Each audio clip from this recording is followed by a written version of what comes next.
Добар ден, 16:30 време за првиот дневник на Канал Плюс. На почеток кратката најава за дел од настаните.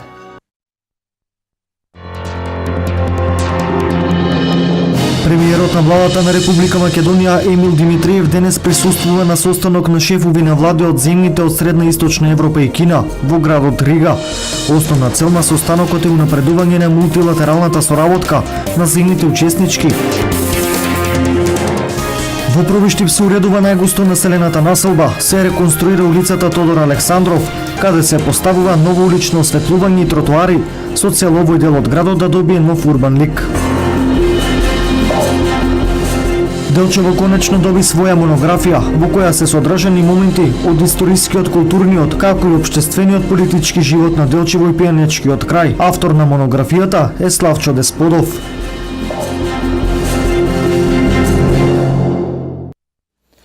Председателот на владата на Република Македонија за спроведување на изборите Емил Димитриев и владина делегација денеска во Латвискиот главен град присуствуваат на петиот состанок на шефовите на влади на земјите од Средна и Источна Европа и Кина. Состанок кој е централна точка на самитот на земјите од Средна и Источна Европа и Кина. Овој самит се одржува пета година поред и негова основна цел е унапредување на мултилатералната соработка на земјите учеснички, како и унапредување на билатералната соработка на секоја од земјите учеснички со Народна Република Кина. Како дел од досегашната соработка, поголем број на земји учеснички веќе се во фаза на реализација на економски, инфраструктурни, трговски, културни и социјални проекти.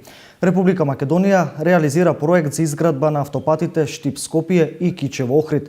Како дел од активностите на маргините на самитот, премиерот Димитриев ќе оствари политички и економски средби, меѓу кои предвидена е средба со кинескиот премиер.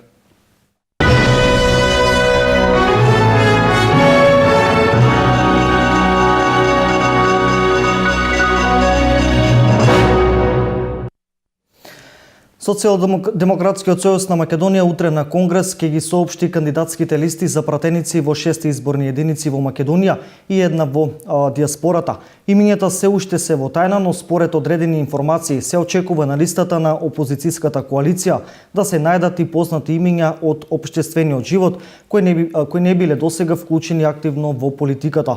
Деновиве се споменуваше дека можните носители на листите се Стево Пендаровски, Никола Димитров, Зоран Заев, Радмила Шекеринска и Оливер Спасовски. Овој конгрес на СДСМ е втор во период од нешто повеќе од еден месец. На почетокот на октомври социјалдемократите ги усвоија програмските насоки на партијата, додека утре делегатите треба да ги одберат 120 кандидатури за пратеници во 6 изборни единици во земјава на опозицијската коалиција, предводена од СДСМ. Од ВМРО ДПМН информираат дека листите ќе ги објават на некој поголем собир, но се уште дефинираат кога и како ќе изгледа тоа. За сега само ДПА ги објави кандидатските листи, на кои лидерот Мендух Тачи е носител во 6-та изборна единица.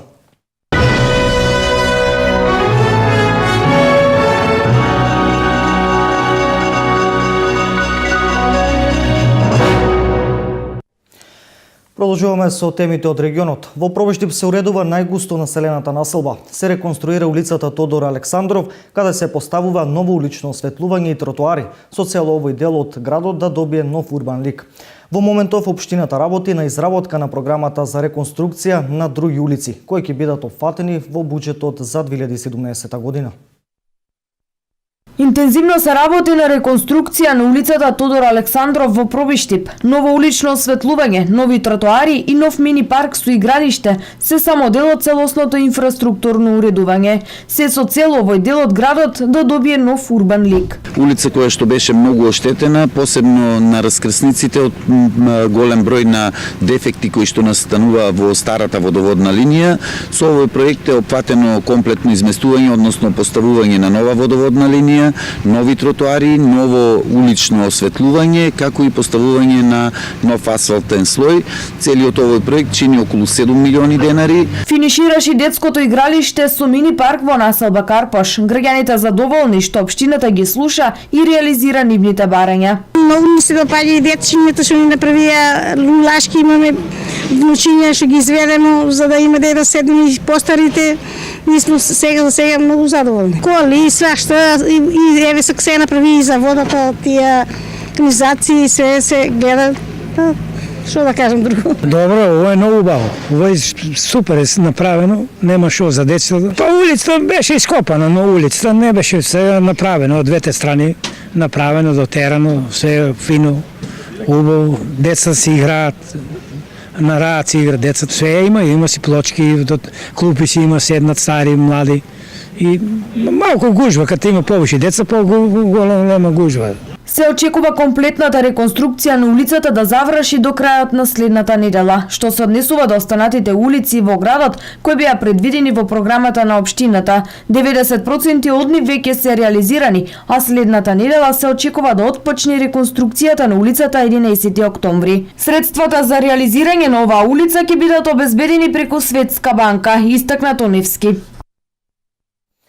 Со низа активности се одбележа кампањата Секој ден да си безбеден во организација на Советот за безбедност на патиштата. Учениците од двете делчевски основни училишта преку пораки и транспаренти испратија апел до возачите на моторни возила да внимаваат во сообраќајот, бидејќи децата немаат сопирачки. Безбедноста на децата во сообраќајот е одговорност на возрастните. Не зборувај на телефон додека возиш, немој да пиеш, чувај ги децата, тие се најголемото богатство. Ова беа само дел од пораките што ги упатија учениците од двете основни училишта од Делчево кон возрастните во рамки на кампањата Секој ден да е безбеден. Кампањата се спроведува во цела Македонија, а е во организација на Републичкиот совет за безбедност во сообраќајот на патиштата. Општинското основно училиште Ванчо Прке од Делчево во соработка со Републичкиот совет за безбедност во сообраќајот спроведува акцијата Секој ден да ни биде безбеден. Целта на акцијата е да се подигне јавната свест кај возачите за безбедноста на децата како директни учесници во сообраќајот. Значи целта ни е да ги заштитиме децата преку подигање на јавната свест на сите возачи во општината. Возачите треба да водат правилно, да почитуваат пешачки премин, да почитуваат семафор и други знаци. Ние, кон возачите, треба да застануваме на црвена, да не возат брзо, да не пијат кога возат, да не зборуваат на телефон.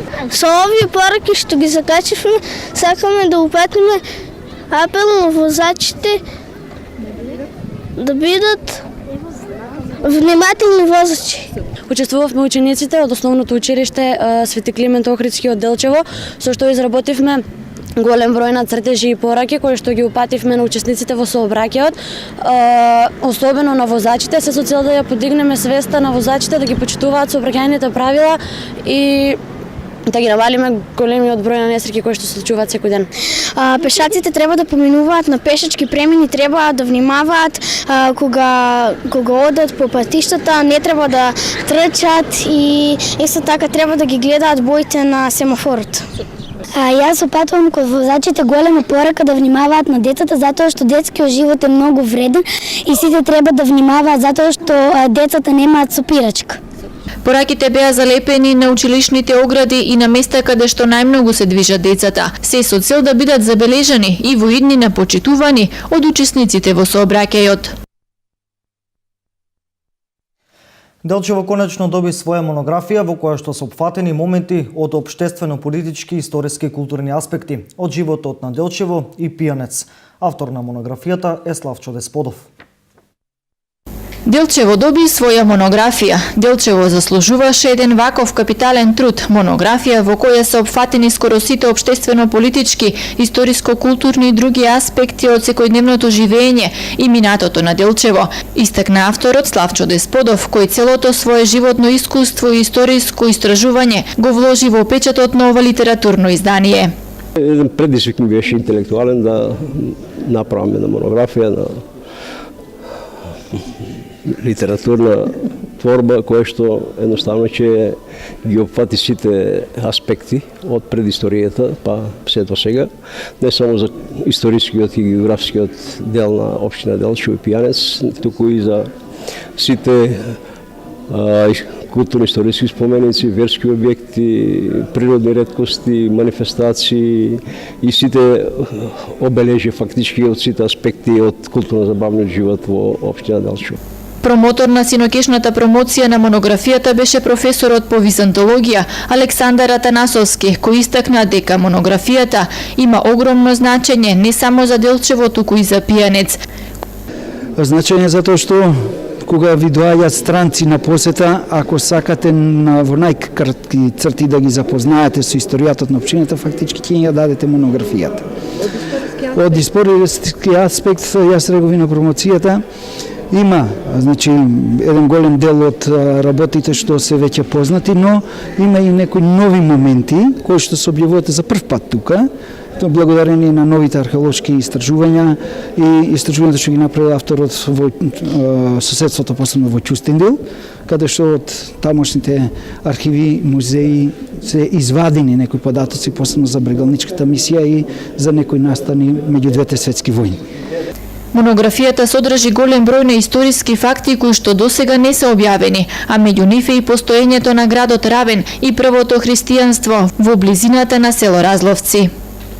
Во близина на селото Разловци се наоѓа градот Равен со Кирил Методи, тука е првата азбука пишувана од Свети Кирил, тука е првото христијанство што е започнато во христијанизирање на словените.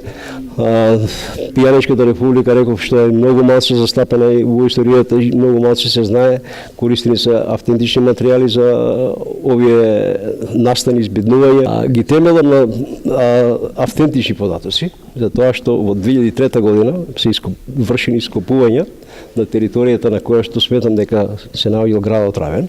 Престојувале прво Методи, Свети Методи како кнез на Брегалничкото кнежество, а потоа доаѓа брат му Кирил, каде што постои не легенда, него едноставно сознание кај местното население, за кое што пишува Јордан Иванов, бугарски историчар во 1908 година, а дека Кирил Методи престојувале на територијата на Пијанец, посебно кај Разловци, не само Јордан Иванов, него пишуваат и други историчари тогашни и патеписци, така да исто така во 2003 година се вршени археолошки ископувања на тој терен, се најдени предмети кои се наоѓаат се уште во музеот во Скопје. Монографијата е испечатена на македонски и на англиски јазик и содржи околу 200 страници веродостојни факти за Делчево и Пијанец. 10 ученици од основните и средните училишта од Кочани, членови на извидничкиот одред Ластовица од Кочани, заминаа на обука во Охрид, каде што ќе учествуваат во работилница на тема биодиверзитет и климатски промени. Следната недела одредот ќе биде презентиран во Кочани заедно со Сојузот на извидници од Скопје. Пред околу една година и во Кочани е формиран извиднички одред Ластовица, чии што членови се активни и учествуваат на обуки и работилници за извидници, што се одржуваат во Охрид и Свети Николе. Членовите на извидничкиот одред во Кочани се придружни членки на Сојузот на извидници на Македонија. 10 ученици во основните и средните училишта од Кочани, инаку членови на извидничкиот одред, заминаа на обука во Охрид, каде што ќе учествуваат во работилницата на тема биодиверзитет и климатските промени. А следната недела истиот ќе биде презентиран пред кочанци. Ќе биде презентацијата на извидничкиот одред со помош на Сојуз на извидници на Македонија, кои имаат своји кампови низ целата, кои одржуваат кампови низ цела Македонија, така да ние сме сега веќе пропратна или придружна членка на Сојуз на извидници на Македонија, тоа на временски трае една година.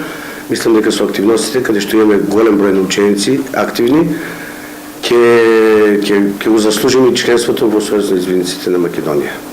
Инаку, пред околу една година на иницијатива на група ентузијасти од Кочани е формиран извиднички одред за општина Кочани, кој што е формиран по пауза од 35 години. На неговото формирање му претходеа неколку активности, а дел од тие активности беше и практичниот дел сплавување на езерото Калиманци и кампување на Осоголските планини.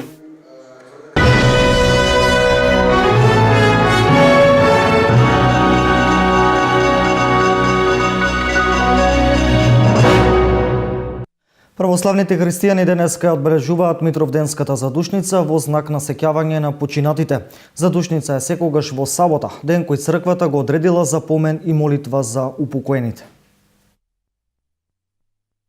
Православните верници денес ја одбележуваат Митровденската или есенска задушница, која секогаш паѓа во сабота, пред големиот празник Свети великомаченик Димитрија Митровден, кој се слави на 8 ноември. На Задушница верниците ги посетуваат гробовите и палат свеќи за покој на душата на роднините и пријателите. Во црквите на овој ден се служи парастос, а после службата се оди на гробовите на блиските, каде се пали свеќа и се чита молитва. Кој не може да оди на гробишта, тој пали свеќа во црква. На гробиштата се изнесува и храна која се дели со луѓето кои ги посетуваат гробиштата со спомнување за спас на душата на покојникот.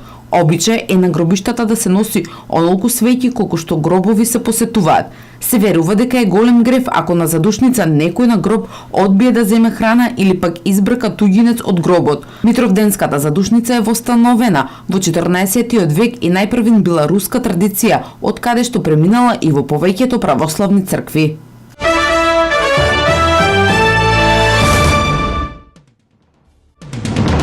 Осумнаесет луѓе загинаа во експлозија на две бомби на пат по кој минувал конвој со ирачки бегалци од градот Хавиџа, кој е под контрола на џихадистичката група Исламска држава, соопшти полицијата.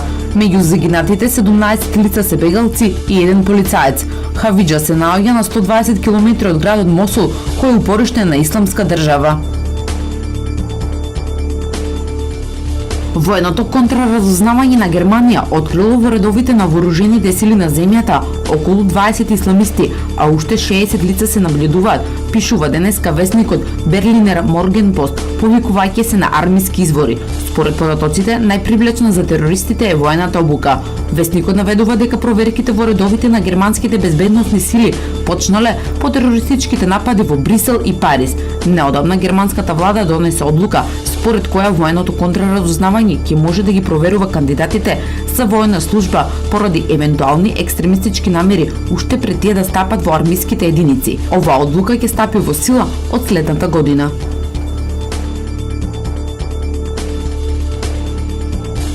Четири дена пред американските избори, Обама со семејството се вклучи во кампањата. Тој застана на страната на демократската кандидатка Хилари Клинтон, која првите 4 години од неговиот мандат служеше како државна секретарка. За време на говорот во кој истакна дека за 4 дена се решава судбината на земјата и ги повика сите поддржувачи да работат за секој глас, неименуван човек крена плаката за поддршка на Доналд Трамп. Барак Обама се обрати на делото од публиката, каде што се наоѓал поддржувач на Трамп и кажа: "Сите седнете и стишете се за момент. Имате постар господин кој го поддржува својот кандидат. Не треба да се грижите за него, тој не прави ништо. Како прво живееме во земја каде се почитува слободата на говорот", кажа Обама.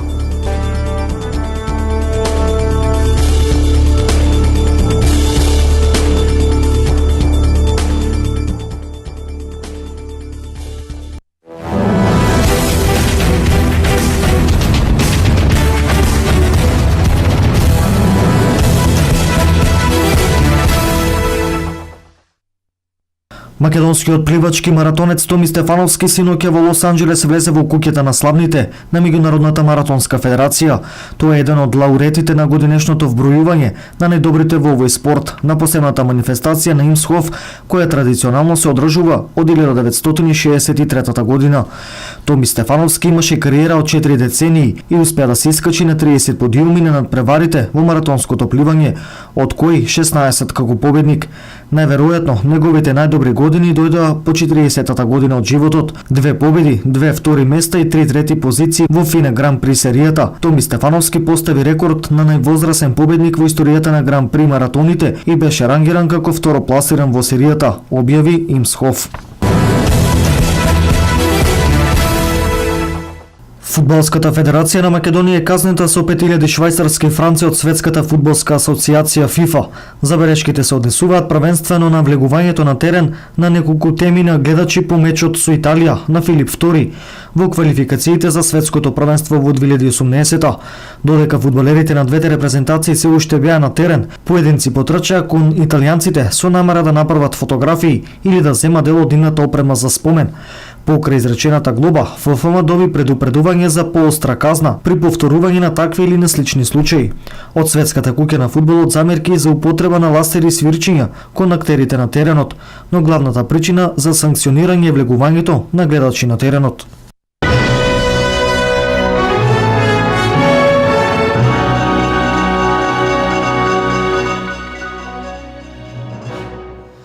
Ова беше се во 16:30, се гледаме повторно во 20 часот. Имајте пријатно саботно попладне со Канал Плюс.